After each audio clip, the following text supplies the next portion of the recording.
Everyone can formulate their own skincare, hair care, makeup, deodorants. I've said it hundreds of times in my work running Formula Botanica, the online organic formulation school. And history proves this fact over and over again. Humans have been formulating for millennia. Making skincare is not a recent phenomenon. The global beauty industry may well be absolutely vast, but it came from somewhere. And it's important to understand how it arose because our history busts many of the myths that now persist in beauty. I can't even begin to tell you how many times I've heard someone say to me, "Don't I need to be a chemist to formulate skincare?"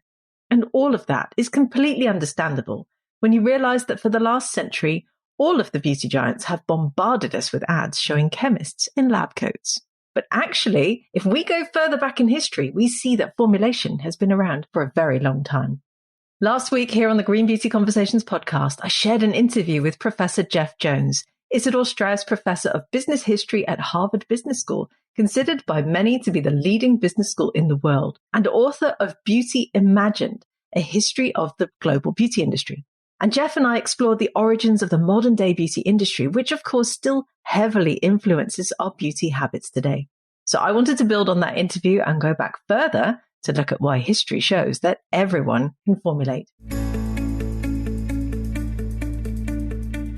Hi, it's Lorraine Dallmeier, chartered environmentalist, biologist, and CEO of award-winning online organic cosmetic formulation school, Formula Botanica.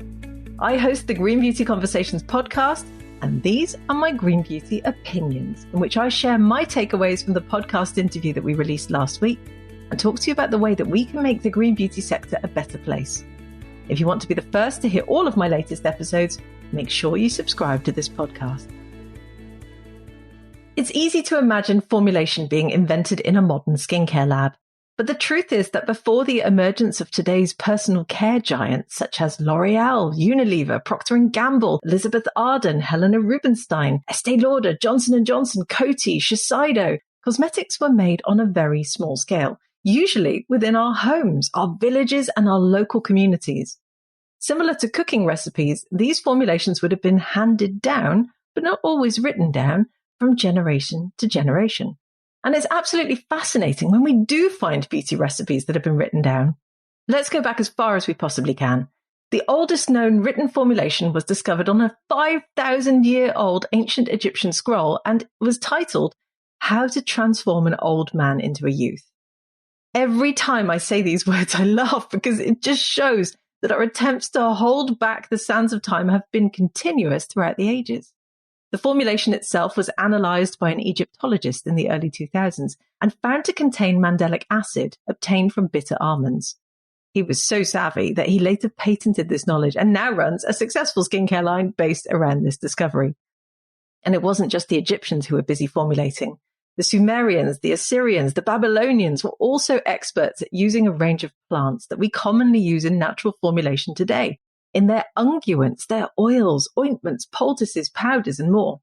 To give you just one example, a recipe for an ancient Egyptian body oil formula comprised sesame, castor, moringa, and olive oils. All of these oils are commonly used now in formulation, with some, like moringa, ironically, seen as a new trending ingredient.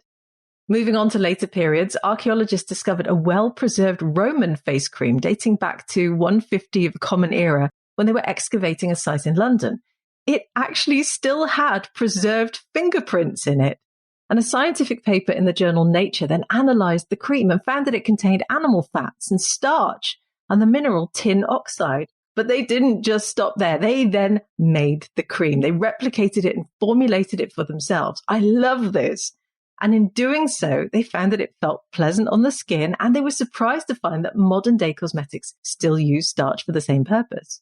Similarly, many modern cosmetics use tallow or plant fats. And if we move on to more recent times and look at the Renaissance or rebirth of learning in the 16th century, we start to see cosmetic preparations being used for pleasure, not just to cure skin conditions. The opening up of trade with the New World, the Americas, as well as Silk Road trade from the East to Venice, brought more exotic ingredients to Europe to include in cosmetics. And now we start to find formulations that have many similarities with modern gels, scrubs, toners, washes, oils. I've discovered scanned copies of DIY beauty books from this period, and they make for fascinating reading. Now, of course, they used crazy ingredients from time to time too. I found examples of lead, blood, putrid donkey livers even. I even found one memorable toner that contained, get this, frog spawn water, which I don't think anyone wants on their skin. And I should add that many of these books come with similar wild claims to those we've seen from the modern day beauty industry. But there were so many similarities with our modern beauty formulations. Hydrosols, oils, butters, waxes, they were all there. I just want to stress the point yet again that not much has changed in all this time. The fundamental principles of formulation still stand.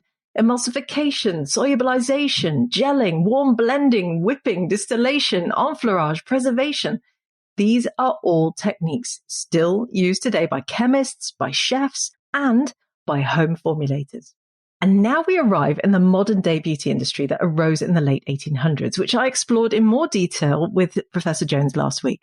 And during this period, we find that many of the great beauty pioneers of the era were also indie formulators. Many of their names live on today in the global cosmetics brands that I mentioned at the start. Elizabeth Arden, Estee Lauder, Helena Rubinstein, Madame C.J. Walker. Most of them began as lone entrepreneurs, rather like many of the indie beauty brand founders today.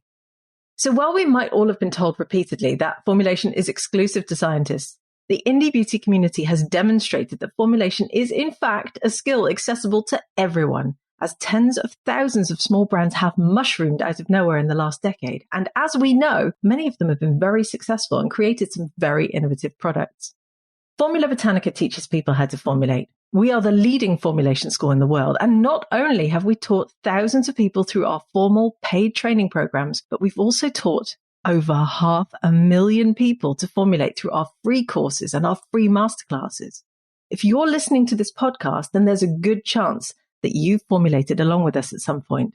And if you haven't, head on over to our website now to join in with the formulation revolution. I want you to realize that we are part of an incredible movement where the natural community has effectively forced the cosmetics industry to look for sources of inspiration and ingredients from plants that humankind has used since ancient times. And in doing so, we are shaping a new chapter in the history of cosmetics. We're helping to move the beauty industry beyond global beauty conglomerates and back to its more sustainable roots. We're showing the beauty industry that everyone can formulate. Thank you for listening to my Green Beauty Opinions. Remember to visit the Formula Botanica website at formulabotanica.com to try our free online formulation course. And if you haven't subscribed yet to the Green Beauty Conversations podcast, make sure you do so now in your favorite podcast app. Leave me a 5-star review if you enjoy the conversations I host, and I'll be back soon with my next episode.